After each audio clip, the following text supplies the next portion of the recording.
papagaio chamado papagaio de peito roxo. Ela comia pinhão, cantava pinhão, ela ficava ali. Eu gosto muito de comer pinhão, comer jabuticaba. Um dia veio três caçadores, vieram e mataram todos os bichinhos.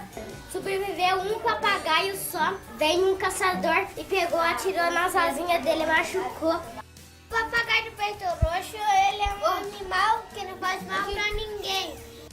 Não pode matar os papagaios, não pode nem machucar. Quem deixa ele solto na natureza. O papagaio, ele é muito bonito. Ele é vermelhinho e roxo. E quando uma menininha estava viva na floresta, ela jogou o pano em cima dele, e pegou ele e cuidou ele. E daí um dia ele conseguiu voar. Ele vivia livre. E os donos que soltaram ele gostavam de ser livre. O dono que soltou ele botou um colar, uma coleira no pescoço dele para depois ele rastrear para ver onde ele está. Ele ficou muito feliz quando me soltaram. Eu gosto de voar pela natureza. E ficou livre dos caçadores. Fim. Adeus. Olá, pessoal! Essa é a nossa aula número 5 da disciplina Zoologia de Vertebrados. Hoje a gente vai conversar um pouquinho sobre os animais e as culturas. Esse vídeo que vocês acabaram de ver, por exemplo, foi feito pelo Marcelo Queisato. Ele é um aluno de mestrado, que ele tem feito um trabalho muito bacana lá em Santa Catarina, nas cidades de Ponte Serrada e Prestes Maia, junto com as crianças do ensino fundamental. Qual que é a ideia dele? O Marcelo quer ver como que as crianças, elas criam, contam e recontam histórias relacionadas a animais e relacionadas a alguns aspectos da biologia e das ciências. Não sei se vocês repararam, mas essas crianças elas têm uma entonação de voz, têm uma postura que a gente percebe que são bem comuns dentro da escola, né? Mas também elas trazem outros elementos. Teve uma hora que uma criança falou assim, a personagem que ela criou, né, colocou um colar no papagaio para rastrear esse papagaio. Então esse termo rastrear é um termo que faz parte das práticas científicas. O Instituto Espaço Silvestre que atua nessa região, né, eles têm recuperado esses papagaios, né, é uma espécie ameaçada. Então eles recuperam esses papagaios, tanto que foram frutos de caça, de tráfico ilegal de animais, e fazem a reintrodução desses espécimes em seu ambiente natural em matas de araucária. Eles ocorrem em Mata Atlântica, especialmente nas matas de araucária. Então é um trabalho bastante interessante do Espaço Silvestre e o Marcelo tem acompanhado junto com essas crianças. Então a gente percebe que na recontação desses alunos, eles trouxeram práticas, valores, percepções que são tantos frutos da comunidade, da cultura escolar, quanto também da cultura científica. Então o que a gente está colocando aqui é que os alunos, né, e o professor principalmente, ele acaba por ser um negociador de culturas dentro da sala de aula. E esse tópico é bastante importante da gente discutir, porque como a gente conhece na própria LDB, na Lei de Diretrizes e Bases, há um pressuposto de ensino básico em que é colocado que o ensino será ministrado com base na liberdade de aprender, ensinar, pesquisar e divulgar a cultura. Mas então o que seria, como poderíamos então trabalhar com essas culturas em sala de aula? Então, os dois objetivos da nossa aula de hoje é a gente compreender a diversidade, né, dadas aos animais não humanos por diferentes culturas humanas. Ou seja, a gente vai compreender como que essas culturas humanas diferentes podem influenciar a biologia, né? São as culturas na biologia, no ensino de biologia. E por outro lado, a gente vai tentar entender e reconhecer como que os animais não humanos eles podem ser dinamizadores culturais e educacionais. Ou seja, a gente perceber como que os animais, os nossos animais que a gente está estudando agora, os cordados, eles aparecem nas culturas. Então, aproveitando que a gente está aqui, né, no Instituto Butantan, no Museu Biológico, eu vou tomar como exemplo para a gente começar a nossa conversa sobre como trabalhar com as culturas em sala de aula, usando o próprio caso das serpentes, né? Gente, o mito, né, o culto à serpente, ele é muito antigo. Se a gente pegar os primeiros registros, né, rupestres, a gente tem as serpentes, né, como um dos primeiros animais a serem cultuados. Esses mitos eles se espalham, né, eles estão presentes em diferentes culturas de todo o mundo, né, são bastante arquetípicos também e podem significar diferentes percepções. Por exemplo, né, entre culturas ou dentro de uma mesma cultura, a serpente pode ser renovação, fecundidade, mistério, né, inconsciência, cura e também aquelas dualidades, né, ela tanto bem quanto mal, pode ser o celestial, pode ser o infernal, né, pode ser passado, presente e futuro, pode ser a ausência de tempo. Então são percepções diferentes que a gente tem sobre os mesmos animais. Se a gente pegar, por exemplo, no hinduísmo, a serpente Ananta, como vocês podem ver nessa imagem, ela está muito ligada às divindades muito importantes, né? Como Shiva, né? Que é que tem o domínio, né? Do poder da criação, né? E da destruição. Então é destruição para ter a criação. Ou também como Vishnu, né? Que é a entidade que está relacionada à preservação do universo. Então nessa imagem a gente tem Shiva descansando, né? No ventre da serpente Ananta, que tem 1000 olhos e tudo vê. No caso, por exemplo, também da cultura, né, dos grupos iorubás na África Ocidental, o Xumaré é o deus do bom tempo, né, ele é considerado o deus da fecundidade, do movimento e da permanência. Como vocês veem nessa foto, né, a serpente ela pode ser considerada, ela é muito ligada ao arco-íris. Então, o mito da serpente arco-íris ela aparece em várias culturas. Por quê? Como a gente tem aqui nessa Piton, são os boídeos, eles têm uma característica que depois a gente vai ver também numa salamandra, uma jiboia vermelha aqui do Brasil, uma característica de uma pele, que ela é um pouco frutacor, ela é colorida. Então essa ideia da serpente, enquanto arco-íris tem um formato, né, arco-íris com formato de cobra, que liga aquilo que é divino com aquilo que é terreno, que é mundano, é algo comum compartilhado pelas culturas. Como no caso das serpentes, dos grupos indígenas aborígenas, dos aborígenes australianos, também a serpente arco-íris ela é responsável por formar as águas, os rios. Né? O arco-íris ele aparece com a chuva, né, ajuda a constituição também, né, entre outras coisas, a constituição dos rios e forma aqueles rios caudalosos em formato serpentiforme. Né? Como também acontece aqui com as nossas boiúnas, né, a cobra grande, também que é o mito relacionado à origem das águas, e também tem o bem e o mal relacionado ao mesmo mito, né? E a gente não pode também entrar pelo campo da religião, deixar de entrar pelo campo da religião, né? E lembrar que mesmo no cristianismo, a serpente ela é vista como mal, como tentação ou pecado. Mas ao mesmo tempo, né, que ela trouxe o pecado para Adão e Eva, também trouxe o conhecimento. Ao conhecer o mal, conhece-se também o bem. Então a serpente, além dessa visão do mal, também pode representar a astúcia, né, a sabedoria, a esperteza. Mas a gente pode pensar, né, se tem tantas variações assim de como perceber, como compreender, como atribuir valores a esses animais, será que a cultura então ela interfere mais do que um medo, um rechaço, uma rejeição? Então durante muito tempo, vários pesquisadores tentaram pesquisar se quando as pessoas têm uma atitude negativa a serpentes, se isso é inato ou se isso é aprendido. Né?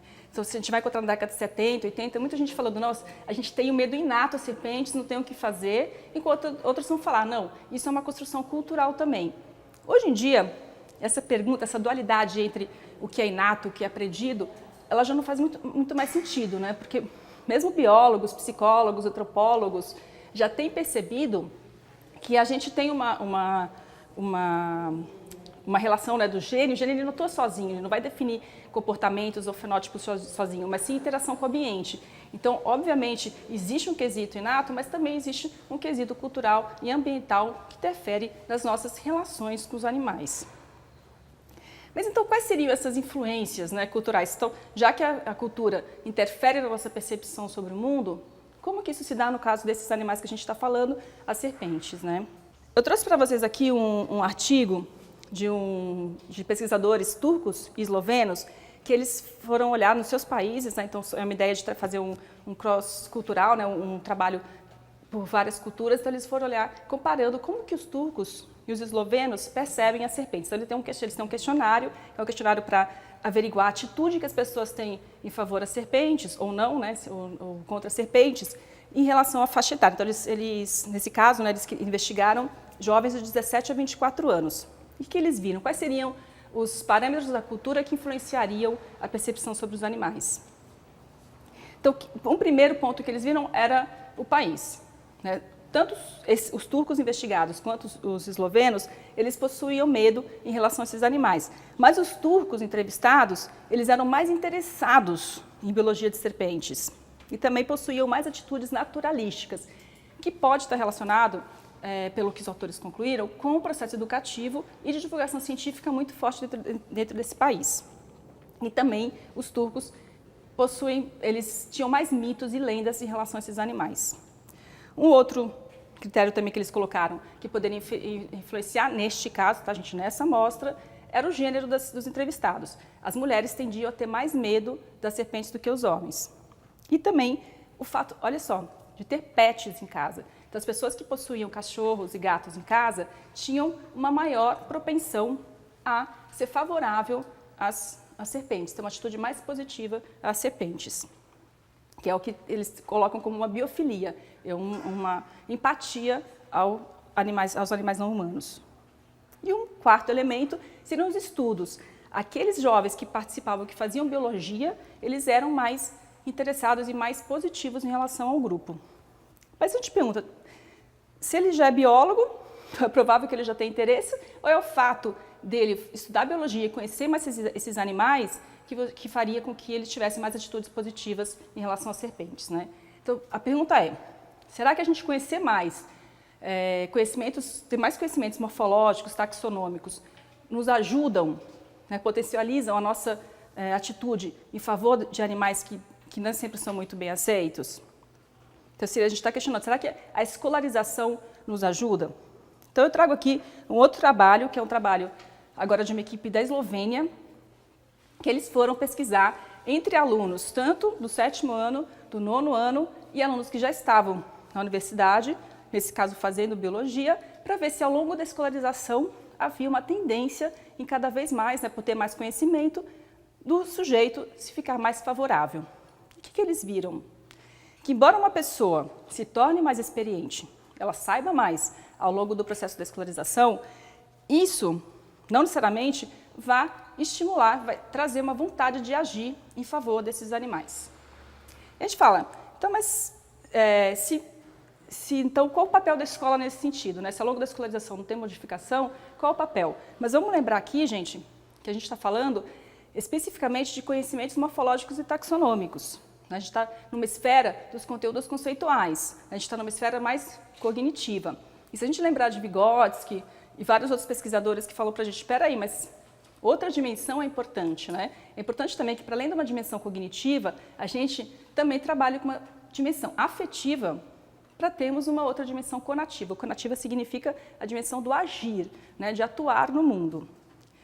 Então, aqui eu não quero distinguir que cognição está apartado de afetividade, já tem alguns estudos mostrando que é um processo muito mais complexo, né? Mas o que a gente vê muitas vezes na escola é uma preferência, né? Sempre prevalece também a gente a trabalhar com os conteúdos conceituais. Então, aqui eu estou trazendo só uma luz para a gente discutir um pouquinho para ir além desses conteúdos. E aí, será que as lendas, por exemplo, os contos, poderiam ajudar a gente nessa tarefa, né, de também trazer a dimensão afetiva para a sala de aula? Aí eu vou trazer aqui para vocês também mais um artigo que é do Jimenez, que ele vai ponderar um pouquinho sobre isso. Ele faz uma crítica aos contos de fada, principalmente, porque pelo levantamento que ele fez, né, também com várias crianças espanholas, ele viu que as crianças tendiam a ter estereótipos, a formar estereótipos dos animais muito pautados também nos contos de fada, né? Do lobo ser o mal, né? do ter o porquinho trabalhador, enfim, ele questiona um pouquinho o que será, né? Por que os contos de fada têm também criado, né? Montado um repertório junto às nossas crianças. Então ele fala que os contos tendem a ser holísticos, né? Eles verem o animal é um todo, ou ele é todo bem ou todo mal, ou ele é todo predador ou todo presa, né? Não pode ser, as categorias não podem ser divisíveis, né? Ele não pode ser presa de um lado e predador do outro, né? Ou ele é uma coisa ou ele é outra. Nos contos de fada também ele fala que os animais têm um caráter antropomórfico, né? A gente atribui aos animais características que são aos animais não humanos, né? Características que são humanas, e também tautológica, como se a espécie ficasse encerrada nela mesma, né, e não tivesse contato com outras espécies ou com o ambiente. Então, tomando esses cuidados, a gente sabendo disso, e até olhando aqui muitas vezes o que o nosso aluno traz para a sala de aula de conhecimentos prévios também vem embutido dessas percepções, eu sugiro aqui esse material, que foi feito também pelo próprio Marcelo, com os amigos dele, que é aquele Marcelo que fez o vídeo do início da nossa aula, que vai focar um pouco das lendas e contos a partir de animais brasileiros. Então, é um material bastante bacana, coloquei o link para vocês aqui acessarem e poderem usar em sala de aula com os seus alunos. Então, isso, pessoal, a gente percebe que existe, então, uma construção, né, os significados que a gente tem, né, os sentidos que a gente dá aos animais, ele é construído, então, culturalmente, sem dúvida nenhuma. E também, se é cultural, ele é histórico, né? Se a gente lembrar lá, né, de Santo Agostinho, das grandes expedições, o que a gente via? Né? Uma visão bastante utilitarista dos animais. Né?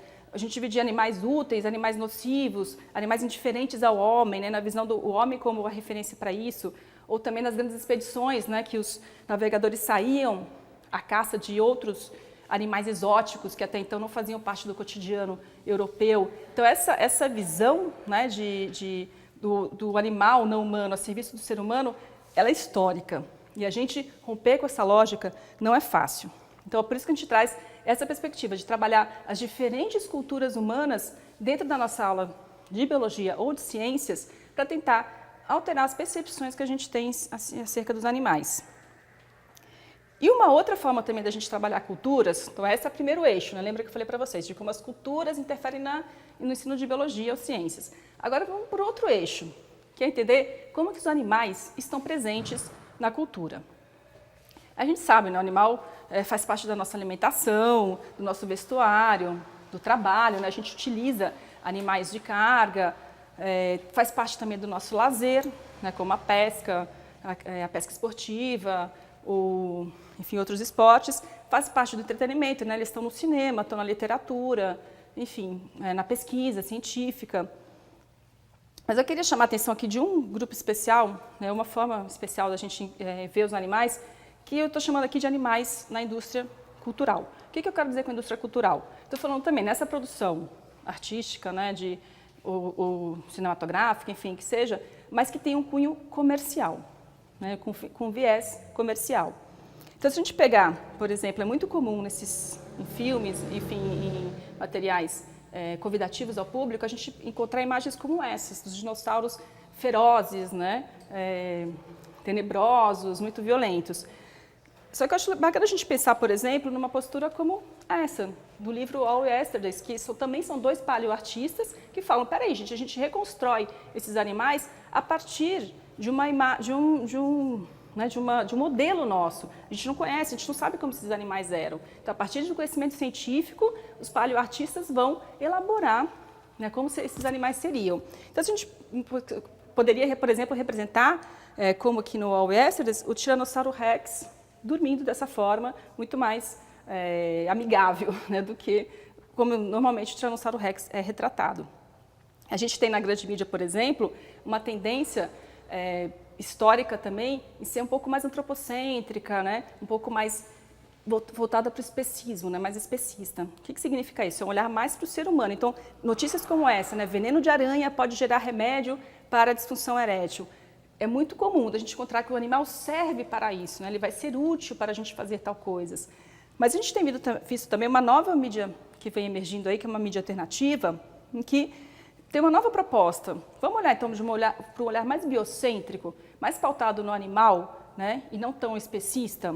Então, por exemplo, a gente tem a ANDA, que é uma agência de notícias, né, de direitos dos animais, que ela acaba por pautar também a grande mídia.